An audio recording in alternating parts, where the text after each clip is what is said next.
Bienvenue dans ce podcast de ce jeudi, à l'écoute de soi, dans des mots pour apaiser vos maux. Je suis Aurélia, sophrothérapeute. J'accompagne celles et ceux qui traversent des tempêtes de vie, des transitions de vie, à retrouver un chemin vers le mieux-être, une reconnexion à soi, à son corps, à son mental, à ses émotions.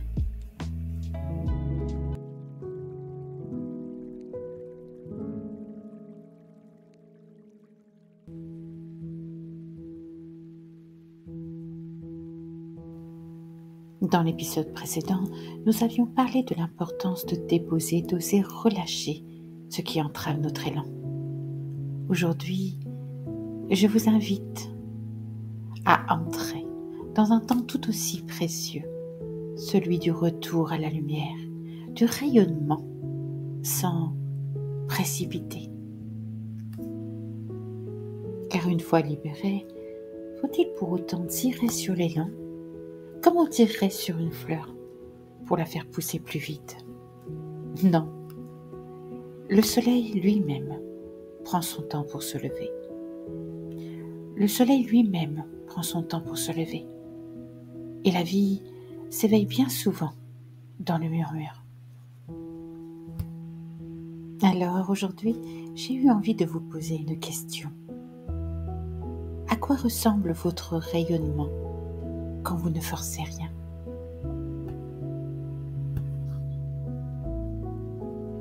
Aujourd'hui, j'aimerais vous parler de ces instants où l'on choisit de renaître, et sans se brusquer. Après avoir libéré ce que nous alourdissait, comme nous l'avons vu dans le dernier épisode, vient un autre défi, plus subtil. Laisser l'élan revenir sans le forcer.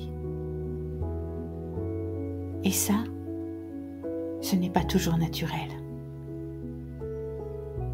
On aimerait souvent que l'entrain revienne vite, fort, qu'il explose comme un feu de joie. Mais l'élan profond, celui qui vient du cœur, ressemble plus à un souffle qu'à une rafale. Ce n'est donc pas en tirant sur une pousse qu'on la fait fleurir plus vite. Au contraire, elle risque même de se casser. Le rayonnement, c'est comme le lever du soleil. Cela se fait à l'horizon de soi, à son heure. Ces derniers jours, avant de rentrer à l'hôpital, j'ai pu savourer quelques instants de pure présence. Une balade au bord de l'eau, un rayon de soleil sur ma peau, le silence d'un matin qui s'étire. Des moments simples et pourtant si pleines de sens. C'est là que j'ai senti en moi une lumière discrète, un frémissement de vie, comme une promesse muette qui pourrait me dire « Tu n'as pas besoin de courir, sois, et cela suffit. » Après un long silence le matin d'une méditation, j'ai senti que ça revenait tout doucement, comme si mon corps me disait « Pas trop vite, je suis encore en train de me réparer. » J'ai trouvé ça profondément juste, car parfois l'élan ne demande pas à être réveillé, il demande surtout à être écouté. Alors, si nous commencions par là, par s'écouter, par accueillir les battements timides d'une énergie qui revient, non pas comme une explosion soudaine, mais comme un murmure qui se faufile dans les plis du quotidien. Une présence discrète, une respiration plus ample, un sourire qui revient sans qu'on l'ait appelé.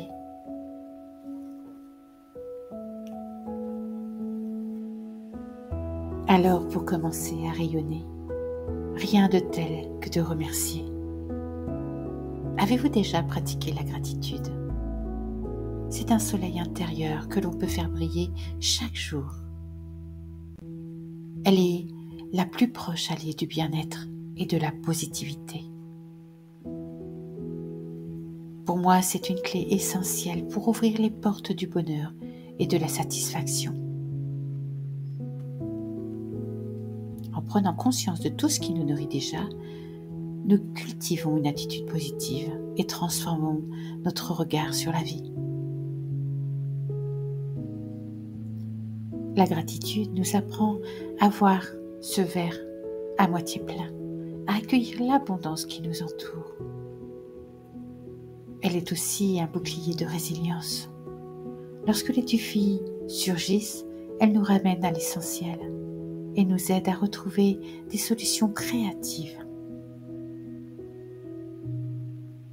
Alors aujourd'hui, je t'invite à ce petit rituel, en fermant les yeux, en posant une main sur ton cœur et à respirer profondément.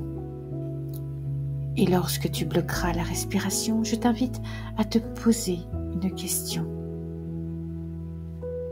Inspire par le nez, tout en gonflant ton ventre, puis bloque ta respiration. Qu'est-ce qui brille doucement en toi aujourd'hui? Peut-être une idée, un sourire, une sensation de paix. Puis souffle et dis merci. Merci à toi, à ton corps, pour sa patience. Merci à la vie pour ses cycles. Merci à cet élan, même discret, qui montre que la lumière revient. Oui, l'élan est fluctuant et c'est parfaitement humain. Alors au lieu de courir après, je t'invite à l'accueillir, à l'accepter, même quand il se fait timide, et à apprendre jour après jour à rayonner de positivité, en prenant soin de ton rythme, de tes besoins et de ta lumière intérieure.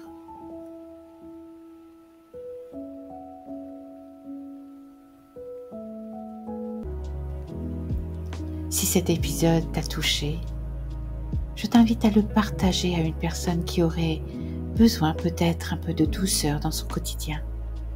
Et pourquoi pas à écrire chaque jour une chose pour laquelle tu es reconnaissant ou reconnaissante. À très bientôt pour un prochain souffle ensemble. Et d'ici là, souviens-toi, rien ne presse, tout prend sens. Avec douceur et bienveillance, c'était Aurélia, à l'écoute de soi. Merci à vous.